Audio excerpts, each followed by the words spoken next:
Selamat pagi Bapak Ibu Saudara sekalian. Hari ini kita akan kembali membahas khotbah dari Roma pasal 6. Today we will again discuss Romans chapter 6. Kali ini kita akan bahas Roma 6 ayat 15 sampai 23. This time we will discuss Romans chapter 6 verses 15 to 23. Mari kita buka sama-sama Bapak Ibu. Let us open the word of God.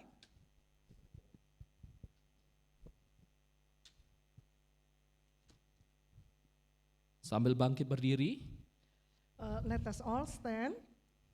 saya akan bacakan Roma 6 ayat 15 sampai 23. I will read Romans 6, 15 to 23 for you. Jadi bagaimana apakah kita akan berbuat dosa karena kita tidak berada di bawah hukum Taurat tetapi di bawah anugerah? Sekali-kali tidak. Apakah kamu tidak tahu bahwa apabila kamu menyerahkan dirimu kepada seseorang sebagai hamba untuk menaatinya, kamu adalah hamba orang itu yang harus kamu taati. Entah itu dosa yang memimpin kamu kepada kematian, entah itu ketaatan yang memimpin kamu kepada kebenaran. Namun syukur kepada Allah, dahulu memang kamu hamba dosa, tetapi sekarang kamu dengan segenap hati telah menaati pengajaran yang telah diteruskan kepadamu. Kamu telah dimerdekakan dari dosa dan menjadi hamba kebenaran. Dalam bahasa yang sederhana, aku mengatakan hal ini karena kelemahan kamu sebagai manusia. Sebab sama seperti kamu telah menyerahkan anggota-anggota tubuhmu menjadi hamba kecemaran dan kedurhakaan yang membawa kamu kepada kedurhakaan. Demikian pula kamu sekarang harus menyerahkan anggota-anggota tubuhmu menjadi hamba kebenaran yang membawa kamu kepada pengudusan. Sebab waktu kamu hamba dosa, kamu bebas dari kebenaran. Buah apakah yang kamu petik waktu itu yang menyebabkan kamu merasa malu sekarang? Kesudahan semuanya itu ialah kematian. Namun sekarang setelah kamu dimerdekakan dari dosa dan setelah kamu menjadi hamba Allah, kamu beroleh buah yang membawa kamu kepada pengudusan dan sebagai kesudahannya ialah hidup yang kekal. Sebab upah dosa ialah maut. Tapi karunia Allah ialah hidup yang kekal di dalam Kristus Yesus Tuhan kita. Mari kita bersatu dalam doa. Let us pray together. Bapa dalam sorga, Heavenly Father, kami bersyukur kami boleh datang beribadah kepadamu. we are grateful that we are able and allowed to come to you. Kami bersyukur untuk anugerah keselamatan yang Engkau nyatakan kepada kami ya Yesus.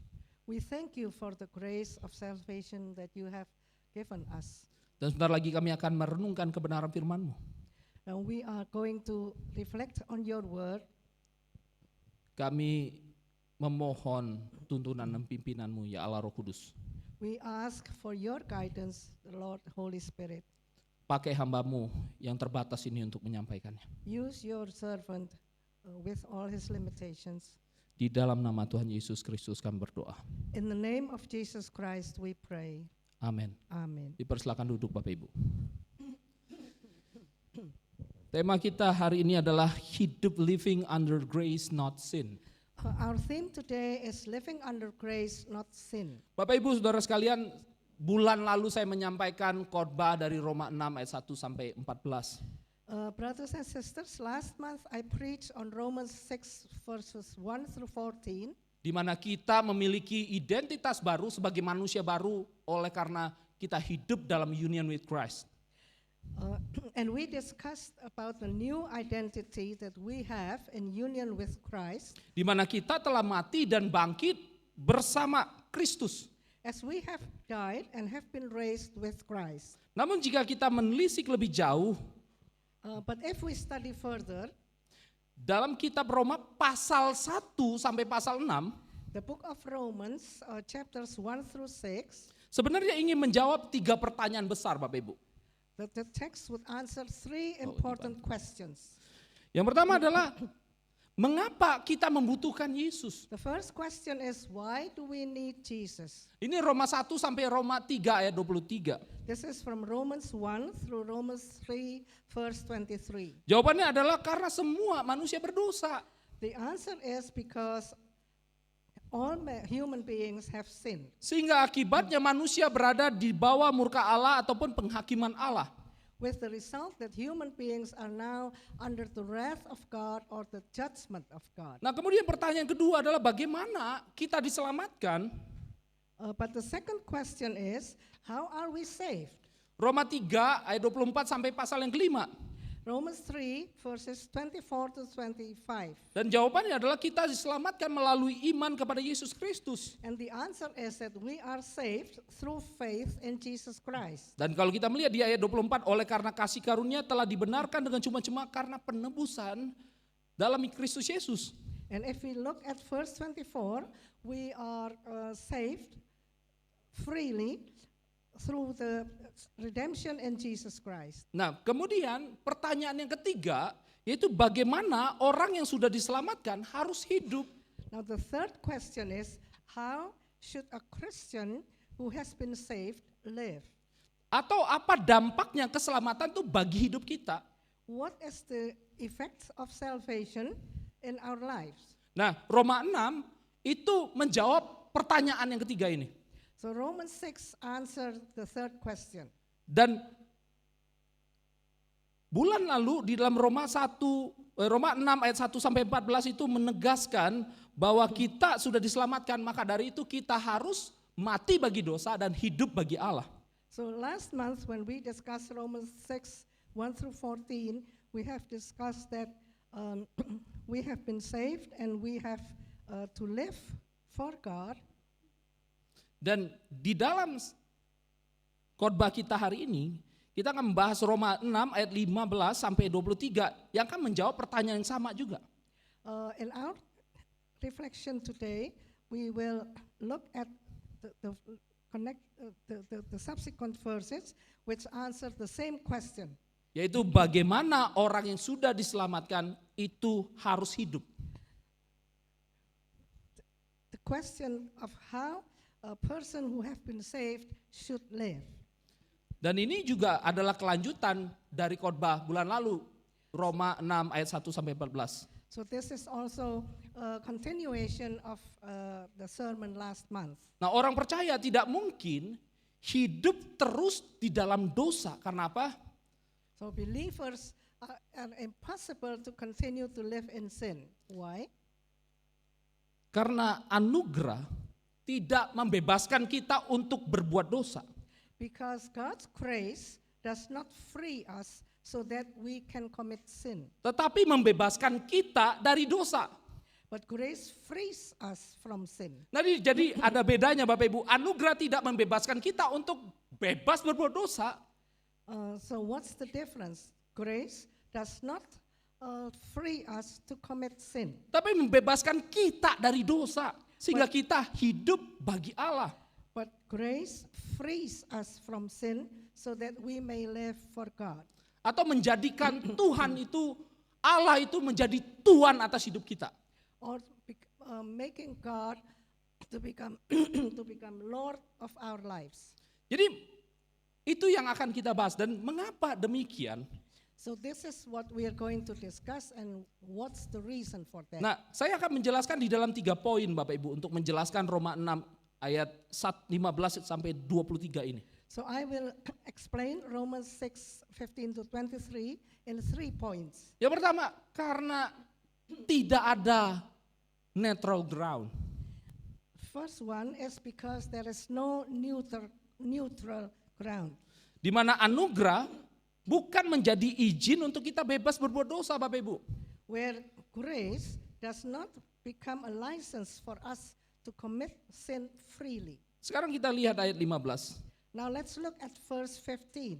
Jadi bagaimana? Apakah kita akan berbuat dosa karena kita tidak berada di bawah hukum Taurat tetapi berada di bawah anugerah? What then? Shall we sin because we are not under law but under grace? Kemudian jawab Paulus, sekali-kali tidak. And Paul answers, certainly not. Nah, argumentasi Paulus di sini menggunakan gaya yang sama di ayat 1, Bapak Ibu. Paul's argument here uses the same style of argument with from verse 1. Iya, walaupun pertanyaannya berbeda dan juga ingin menegur kesalahan yang berbeda. Although the question is different and intended to rebuke a different error. Dan Bapak Ibu, saudara sekalian, kasih karunia sekali lagi tidak pernah menjadi lisensi untuk kita bebas berbuat dosa. But once again, grace has never become a license for us to be free to commit sin. Sehingga Paulus mengatakan by no means, sekali-kali tidak, pasti tidak. So Paul says by no means or certainly not. Jadi Paulus tahu bagaimana manusia berpikir jika keselamatan adalah anugerah, sehingga manusia yang berdosa itu mungkin berpikir, aku bebas saja berbuat dosa. So Paul knows how people usually think. If salvation is grace, some people would say, I can commit sin, it's no problem. Tetapi ini adalah distorsi Injil, Bapak Ibu. But this is a distortion of the gospel. Karena kasih karunia itu tidak pernah menjadi alasan untuk kita hidup di dalam dosa. Because grace has never become a reason for us to live in sin. Justru anugerah adalah kuasa untuk membebaskan manusia dari dosa. It's the opposite. Grace is the power that frees us from the bondage of sin. Nah, kemudian kita lihat ayat 16. And now we look at verse 16. Apakah kamu tidak tahu bahwa apabila kamu menyerahkan dirimu kepada seseorang sebagai hamba untuk menaatinya, kamu adalah hamba orang itu? Do you not know that if you present yourselves to anyone as obedient slaves, you are slaves of the one whom you obey? Entah itu dosa yang memimpin kamu kepada kematian, entah itu ketaatan yang memimpin kamu kepada kebenaran. Either of sin which leads to death or of obedience which leads to righteousness. Jadi artinya di sini manusia tidak pernah netral, Bapak Ibu. So it means here that human beings are never neutral. Jadi manusia selalu enslaved to something, menjadi tunduk kepada sesuatu. Human beings are always enslaved to something. Jadi hanya dua kemungkinan, kamu hamba dosa atau kamu adalah hamba kebenaran. So there are only two possibilities, either we are slaves or sin or we are slaves of righteousness. Jadi tidak ada kategori ketiga, netral atau self-independent. There is no third category, it's neutral or Independent self. Jadi bahkan kalau kita mengatakan aku berdiri sendiri, sebenarnya kita adalah hamba dosa. So even if we say that I'm independent, we are a slave of sin. Memang Paulus mengatakan, kalau kita mundur sedikit di ayat 14, dikatakan kita tidak hidup lagi di bawah hukum Taurat, tetapi hukum anugerah. So if we look back to verse 14, Paul did say that we live under the law of grace and no longer under the law of the Torah. Akan tetapi Paulus menjelaskan menjadi hidup di luar hukum itu tidak sama dengan hidup tidak memiliki hukum sama sekali. Tidak itu. But Paul explains that to be outside of the law does not mean the same thing as not having the law at all. Adalah salah jika kita mengatakan bahwa ketika kita berada di bawah hukum berarti kita hidup tanpa anugerah.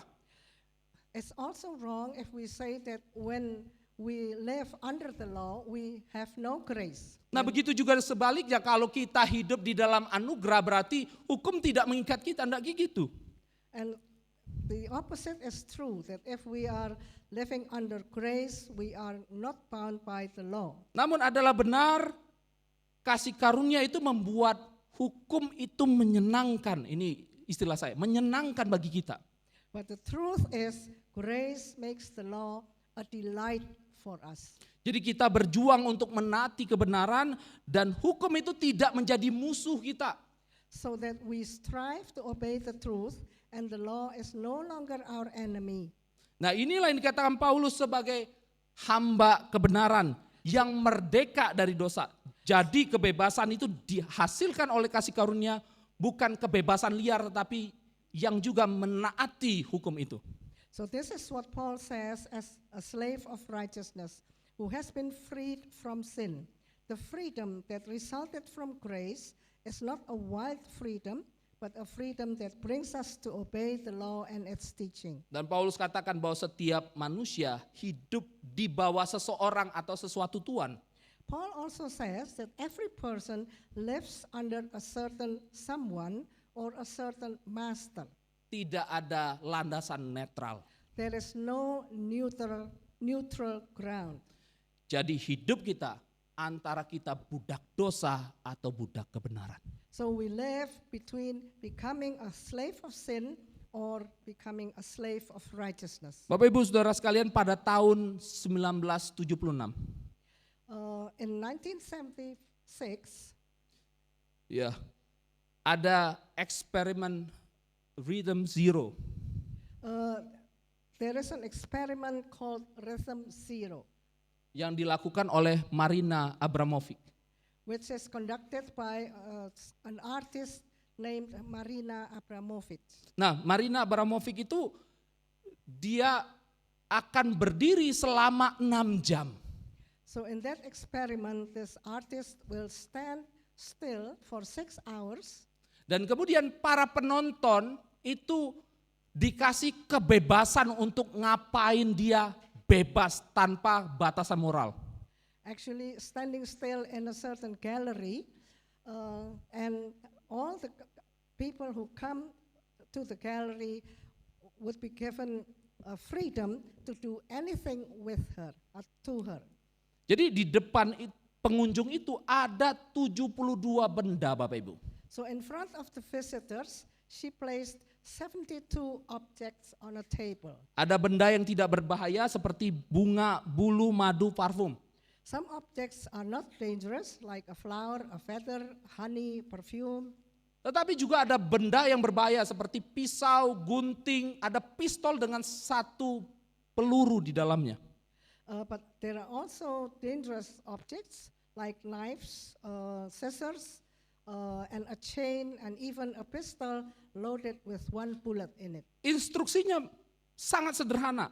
Pengunjung bebas melakukan apa saja dengan barang itu terhadap Marina. The instruction is very simple. Visitors are free to do anything to the artist with those objects. Tidak akan dipenjara, bebas. They will not be put in prison. Di 1 jam pertama, 2 jam pertama orang melakukan hal yang baik. The first 1 to 2 hours people do nice things. Ada yang beri bunga, ada yang menyentuh tangannya. Some give her the flower, some touch her hand. Kemudian di jam-jam berikutnya mulai liar Bapak Ibu, merobek pakaiannya. Saya tidak bisa nunjukkan di sini. Yeah, but gradually something terrible happened. Some people tear off her clothes Sampai telanjang. until she's completely naked. Dan kemudian sampai dilukai tubuhnya dengan pisau Bapak Ibu. Some people even hurt her body with the knife. Sangat mengerikan. So very terrifying. Setelah 6 jam selesai, Marina mulai bergerak sebagai manusia biasa dan diikat lagi dengan hukum. After 6 hours, Marina started to move again like usual. Dan yang mengejutkan adalah banyak orang yang di ruangan itu yang telah menyakiti dia itu langsung pergi. So what's surprising is that many people who have hurt her in that room, they left immediately.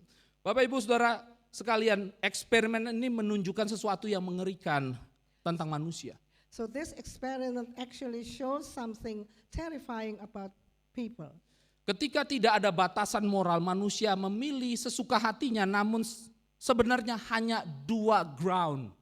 When there are no moral rules or limits, people prefer to do whatever they want, while actually there are only 2 grounds. Berbuat baik, berbuat benar, atau berbuat jahat.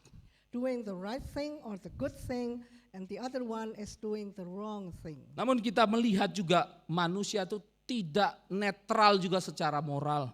But we also see that human beings are not morally neutral. Alkitab menjelaskan bahwa manusia itu berdosa Bapak Ibu. The Bible emphasizes that human beings are sinful. Manusia akan condong kepada dosa tanpa anugerah. human beings will be inclined to sin.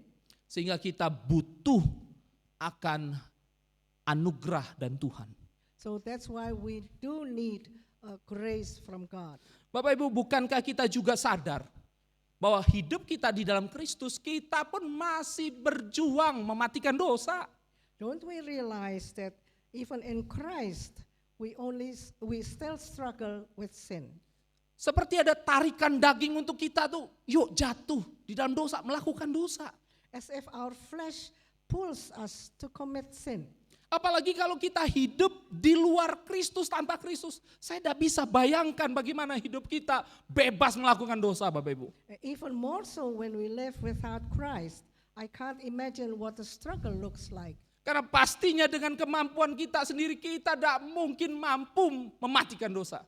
Because it's very certain that with our own strength we are not able to free ourselves from the snare of sin. Karena jelas dosa itu mengikat, menjalar, dan membius. Because sin clearly binds us, sin spreads, and sin numbs us. Namun bersyukur kepada Allah, dalam Kristus Yesus kita diselamatkan dan dimampukan untuk kita hidup taat dan menjadi hamba kebenaran. But thank God that in Christ we are saved and we are enabled to live in obedience to the truth.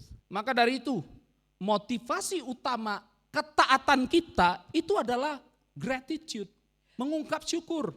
Therefore, the main motive for our obedience is gratitude, Bukan legalisme. not legalism. Bukan karena kita pengen diselamatkan maka kita hidup tak, enggak. Tetapi karena kita sudah diselamatkan, kita mengucap syukur dan kita mau hidup di dalam ketaatan. So not because we want to achieve salvation that we do live rightly, but it's because we have been saved that we live in righteousness. Kalau kita melihat sedikit latar belakang jemaat di Roma itu, Bapak Ibu. If we look at the situation of the Roman congregation, Mereka itu diapit oleh dua kehidupan yang berbeda. they are facing two different realities. Orang Yahudi, satu sisi adalah orang Yahudi yang hidup di dalam legalisme. On the one side are the Jews who live relying on the law. Tetapi juga mereka hidup di satu sisi dengan orang Roma yang hidup menikmati bebas melakukan dosa. But on the other side, they live with the Romans who enjoy life and enjoy doing sin. Tetapi kekristenan itu mengajak kita hidup taat sebagai ungkapan syukur. But for Christianity, believers are invited to live in righteousness as a thanksgiving. Hidup sebagai hamba kebenaran dan hidup di dalam anugerah. Living as slaves of righteousness and living under grace. Dan kata Gerrit Cornelis Berkouwer, And this man, Gerrit Berkouwer, says, esensi teologi Kristen adalah grace. the essence of Christian theology is grace. Dan esensi etika atau kehidupan orang Kristen adalah gratitude. The essence of Christian ethics or Christian life is gratitude.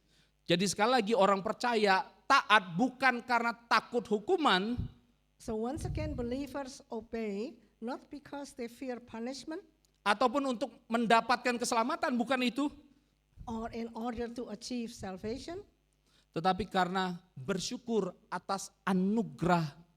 Dan ketaatan itu adalah respons kasih, bukan usaha untuk mendapatkan but keselamatan. because they are grateful for God's grace and obedience as a response to love and not an effort to be saved. Dan kedua, anugerah itu telah memindahkan kita The second point is grace has transferred us dari perhambaan dosa kepada perhambaan kepada Allah. from slavery to sin to slavery to God. Nah, di sini kalau kita melihat perpindahan kita dari perhambaan dosa kepada perhambaan kepada Allah, itu pun adalah anugerah. So if we see here our transference from slavery to sin and to slavery to God is also grace. Di ayat 17 sampai 18. Verses 17 to 18. Tapi syukur kepada Allah, dahulu memang kamu hamba dosa. But thanks be to God that you, having once been slaves of sin, Tetapi sekarang Kamu dengan segenap hati telah mentaati pengajaran yang telah diteruskan kepadamu. have become obedient from the heart to the form of teaching to which you were entrusted, Kamu telah dimerdekakan dari dosa dan menjadi hamba kebenaran. and that you, having been set free from sin, have become slaves of righteousness. Jadi kita dapat melihat di sini ada paradoks Bapak Ibu. So we can see here that there is a paradox. Paradoksnya apa? Kita dibebaskan, dimerdekakan dari dosa, The paradox between being freed from sin, tetapi kita malah diperbudak atau menjadi hamba kebenaran. but then we are enslaved, becoming a slave to righteousness. Mungkin orang zaman sekarang mengatakan perbudakan dengan kebebasan itu adalah kata yang berlawanan. Perhaps for many people today, slavery and freedom are two words that are opposites. Namun bagi Paulus, perhambaan dengan kebebasan itu merupakan paradoks. But for Paul, slavery and freedom are a paradox. Karena slavery to righteousness malah adalah definisi freedom yang sesungguhnya. Because slavery to righteousness is the definition of real or true freedom. Sehingga kita dapat mengatakan kebebasan Kristen bukan berarti tidak punya tuan, So we can say that Christian freedom does not imply that we have no master over us, tetapi berarti memiliki tuan yang berbeda dari budak dosa menjadi hamba kebenaran. but that we have a different master from being slaves of sin to being slaves of righteousness. Kalau kita melihat di dalam perjanjian lama Bapak Ibu, If we look in the Old Testament, Allah membebaskan Israel dari perbudakan Mesir. God freed Israel from the slavery in Egypt. Namun pembebasan dari perbudakan itu bukan berarti membuat orang Israel bebas dari aturan. But the freedom from slavery from Egypt did not mean that the Israel people are now free from any rule or law. Allah membebaskan mereka untuk menjadikan mereka umat Tuhan. God liberated them in order that they might become his people. Di mana setelah keluar dari Mesir, Allah malah memberikan hukumnya kepada mereka di Sinai.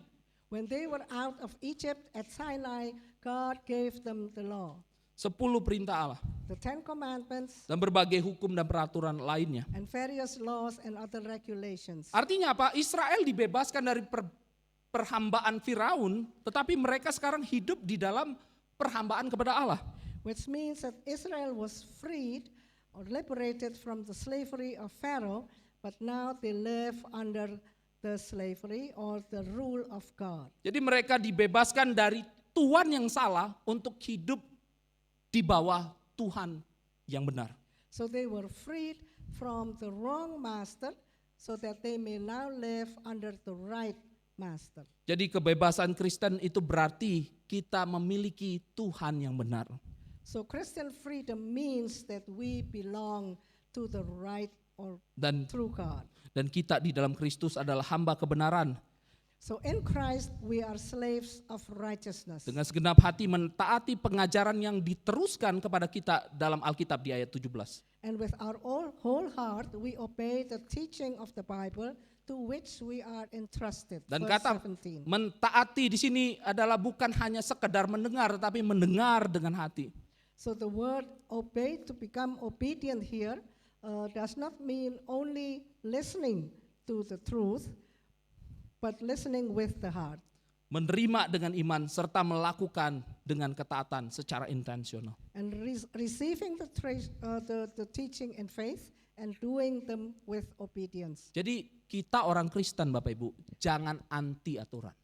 So we Christians, let us not reject rules or laws. Hidup kita itu ibarat kereta api Bapak Ibu. Our lives are like a train. Bayangkan sebuah kereta api itu berjalan dengan bebas. Let us imagine how a train moves or travels freely. Dan bahkan ketika kereta api berjalan, kendaraan lain harus berhenti. And when trains are moving or traveling, all other vehicles have to stop. Tetapi kebebasan kereta api itu karena dia berjalan di rel. But the freedom of the train traveling happens exactly when it is traveling on its tracks. Tanpa berjalan di rel, kereta itu tidak bisa berjalan ataupun hancur, Bapak Ibu. Without the tracks, if the train is derailed, it will be damaged. Jadi Allah menciptakan manusia untuk hidup di bawah pemerintahannya, di dalam kehendak Allah, di dalam relnya Allah. So God creates human beings to live under His rule within His tracks. Dan ketika manusia hidup di bawah Tuhan, ia akan menemukan kebebasan sejati. Dia akan bebas seperti kereta itu. So when human beings live under God, they will find true freedom like the train. Tetapi ketika manusia keluar dari kehendak Allah, dia tidak bisa menjadi bebas, justru menghancurkan dirinya sendiri. But when human beings leave the will of God, they will not be free, but instead they will destroy themselves. Jadi kita harus hidup di dalam rel, tanda kutip, yang Allah telah berikan dan kehendaki bagi kita. So we have to live within the tracks and brackets that God has given and willed for us. Dan bersyukurnya kita bisa berjalan di rel yang benar itu pun karena anugerah di dalam Yesus Kristus. And thank God we are able to walk on that right track because of the grace in Jesus Christ. Maka dari itu, sebagai orang Kristen, Therefore, kita tidak hanya hidup di dalam ungkapan syukur. so therefore, as Christians, we not only live with gratitude, Tetapi kita juga hidup humble, stay humble. but we also live humbly. Humbly, ya. Dan hidup saling mengasihi karena kita selamat itu oleh karena anugerah semata. And loving one another because it's only by grace. Sehingga Paulus mengatakan juga di dalam surat Filipi pasal kedua, Paul also says in Philippians chapter 2, ada penghiburan kasih, persekutuan roh dan kasih mesra dan belas kasihan. that if there is any comfort of love, any fellowship of the Spirit, any affection and mercy, Dan kita perlu hidup sehati sepikir dalam satu kasih, satu jiwa, satu tujuan dengan tidak mencari kepentingan sendiri. Kita hidup di dalam anugerah itu. living in grace means also that we should be like-minded, having the same love, being of one accord, of one mind. Dan yang ketiga, yang terakhir, The third point, anugerah itu membawa kita kepada dua hidup serta hasil yang berbeda, Bapak Ibu. so grace also brings us to two kinds of life with different outcomes. Dalam anugerah keselamatan maka tubuh kita serahkan menjadi hamba kebenaran. In the grace of salvation, we present our bodies as slaves of Dan Paulus juga righteousness. mengatakan bahwa persembahkanlah tubuhmu sebagai persembahan yang hidup. Paul also says that we should present our bodies as a living sacrifice. Dan hidup kita bukan kita lagi yang hidup, melainkan Kristus yang hidup di dalam kehidupan kita. And our lives are no longer us who live, but Christ living in us. Sehingga kalau kita melihat di ayat 20, 21, So when we look at verse 17, 20, 21, 20 and 21, di situ dikatakan sebab waktu kamu hamba dosa, kamu dibebaskan dari kebenaran. for when you were slaves of sin, you were free in regard to righteousness. Dan buah apakah yang kamu petik daripadanya? Semuanya itu menyebabkan kamu merasa malu sekarang. What fruit did you have then in the things of which you are now ashamed? Karena kesudahan semuanya itu ialah kematian. For the end of those things is death. Jadi kalau kita melihat dosa tidak pernah menghasilkan damai sejahtera atau sukacita, kepuasan hidup. So if we look at it really, sin never produces peace, true joy, and fulfillment of life. Tetapi menghasilkan malu, Bapak Ibu. Sin only results in shame, Yang endingnya adalah kematian. and whose ending is death. Sebaliknya kalau kita melihat di ayat 22, dikatakan tetapi sekarang setelah kamu dimerdekakan dari dosa dan setelah kamu menjadi hamba Allah, But in verse 22, having been set free from sin and having become slaves of God, kamu beroleh buah yang membawa kamu kepada pengudusan dan kesudahannya ialah hidup yang kekal. you have your fruit to holiness, and the end is everlasting life. Jadi Sebaliknya hidup dalam Allah itu menghasilkan pengudusan. Kalau dosa itu menghasilkan malu dan endingnya kematian, tetapi di dalam hidup dalam Allah ada pengudusan dan hidup kekal. So conversely, life in God produces sanctification and eternal life. Dan Whereas life in sin would produce shame and death. Nah, Bapak Ibu Saudara sekalian, Agustinus menjelaskan dua macam perbedaan kebebasan. So Saint Augustine explains two different kinds of freedom. Yang pertama free choice, atau yang mungkin kita sering sebut dalam kondisi sekarang adalah kehendak bebas. The first one is free choice, which now we might say free will. Di dalam kondisi kita yang berdosa ini. In our condition of being sinful. Tetapi yang kedua adalah kebebasan yang sejati. And the second one is true freedom. Nah, kebebasan yang sejati ini dinikmati oleh orang yang dianugerahkan Tuhan keselamatan di dalam Yesus Kristus. Baru ini kebebasan sejati. So true freedom is enjoyed by the person whom God has granted salvation in Jesus Christ. Nah, akan tetapi Agustinus mengatakan sekali lagi, free choice ini bukan berarti manusia hidup bebas dengan tidak terbatas liar. Nah, itu. Augustine still insists that even free choice does not mean that human beings can live freely without limit in the world. Namun manusia semua memiliki kehendak bebas di dunia ini, dan orang yang hidup di luar Kristus adalah tetap hidup sebagai hamba dosa. So all human beings have a free will, but those who live without Christ live as slaves of sin. Yang hidup akhirnya menuju kematian. Which in the end brings them to eternal death. Tetapi orang yang hidup di dalam kebebasan yang sejati.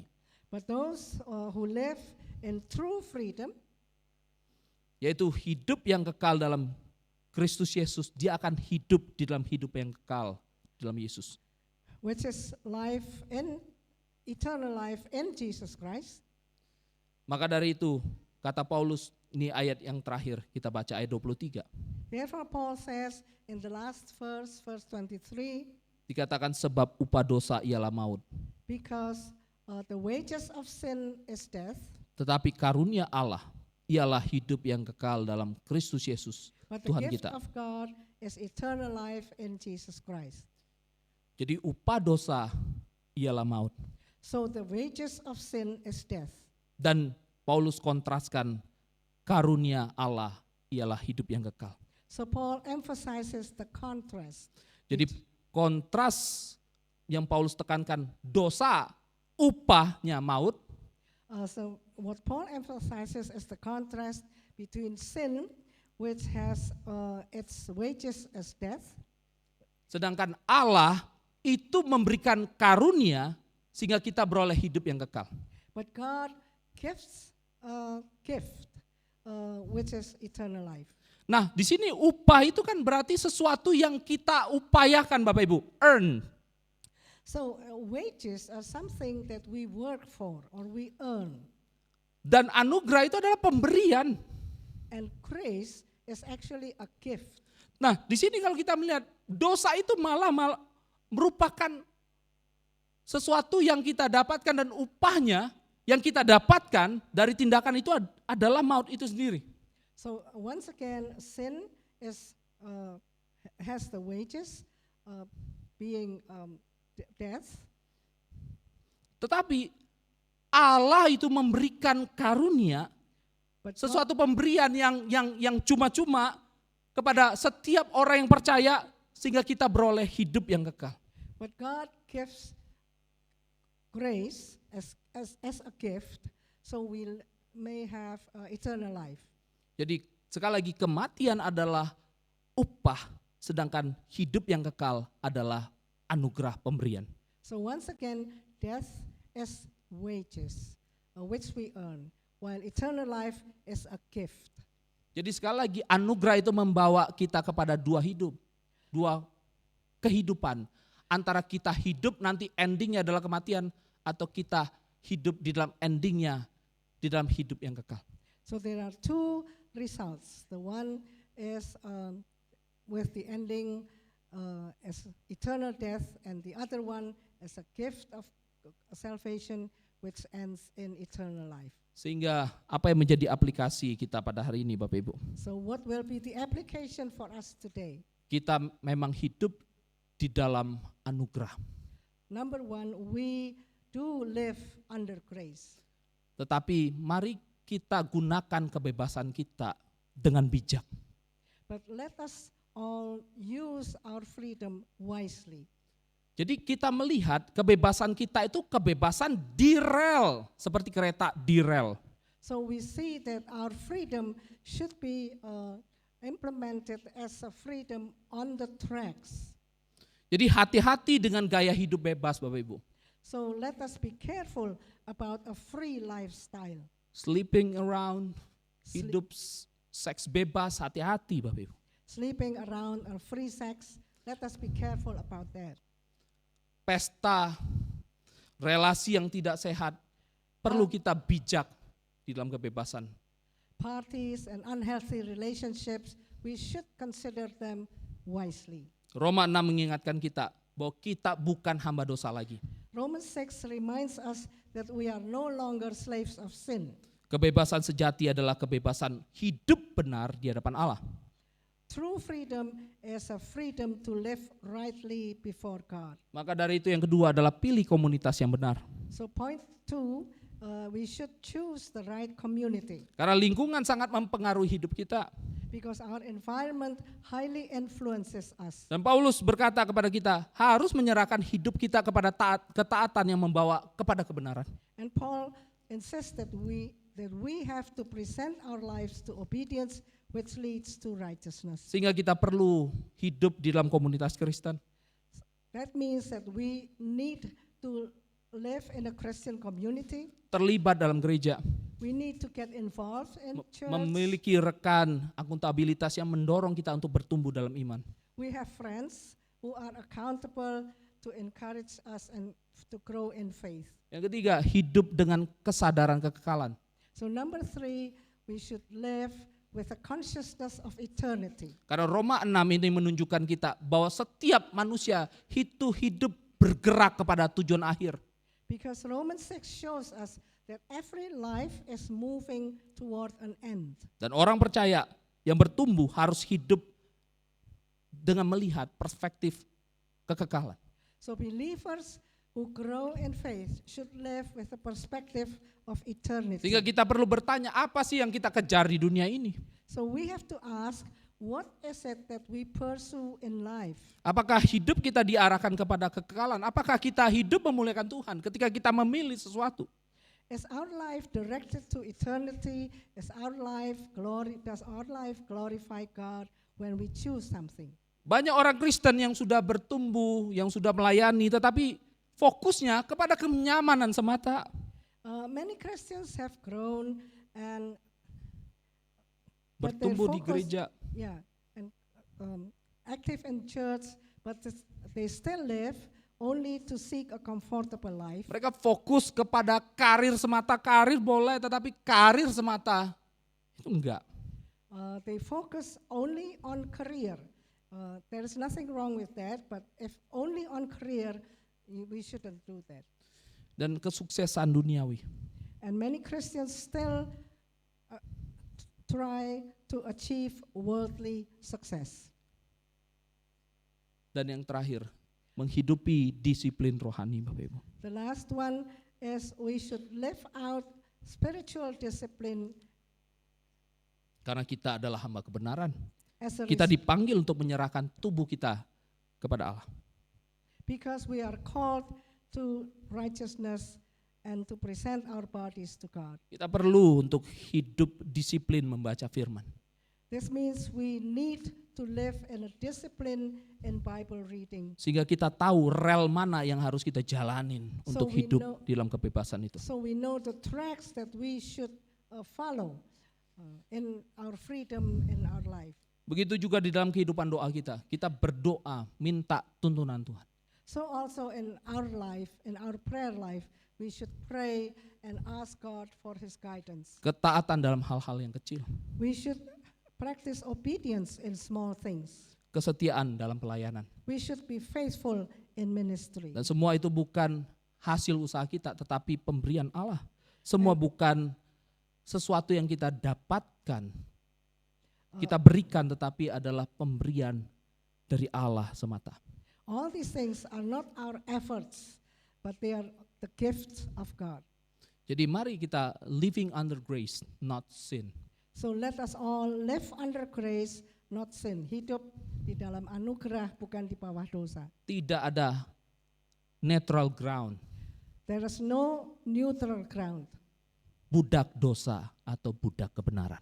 Either slave of sin or slave of righteousness. Dan anugerah di dalam Kristus Yesus membawa kita menjadi budak kebenaran. And the grace in Christ Jesus brings us to becoming a slave of righteousness. Kita menikmati hidup di dalam kebebasan itu untuk memuliakan Tuhan. We enjoy living in freedom to glorify God. Mari kita berdoa. Let us pray. Minta Ibu. Ya Tuhan, Bapa kami yang di surga, kami bersyukur atas firman-Mu yang kembali mengingatkan kami akan tujuan kami yang hidup kami yang sesungguhnya. Kami bersyukur bahwa oleh kuasa dan kemurahan anugerah-Mu di dalam Yesus Kristus, kami telah dibebaskan dari kuasa dosa, dari perbudakan dan ikatan dosa, dan kami telah diberikan kemerdekaan untuk hidup di dalam kebenaran. Tolonglah kami untuk memuliakan Engkau dan menjadi hamba-hamba kebenaran yang sejati. Di tengah-tengah dunia ini menjadi kesaksian yang memuliakan nama-Mu di tengah-tengah banyak orang yang belum mengenal Engkau. Kami menyerahkan diri kami dan mohon pertolongan kekuatan dari Roh Kudus. Dalam nama Yesus kami berdoa.